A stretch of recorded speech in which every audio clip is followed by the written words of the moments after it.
Hi, I'm Kevin from Live Edge, and today we're going to learn everything about legs. Okay, so to finish off this project, we're going to be putting on 28-inch V-legs. We've had these ones powder coated black ahead of time to save us a little bit of trouble.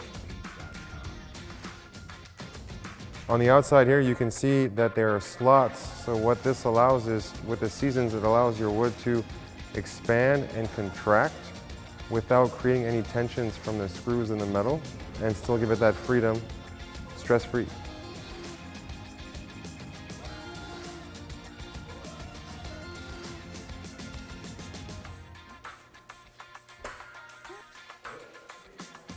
And that's the end of our project. Thanks a lot everyone for watching, and make sure to check out our other videos on YouTube and on our website, liveedgetimber.com. See you guys next time.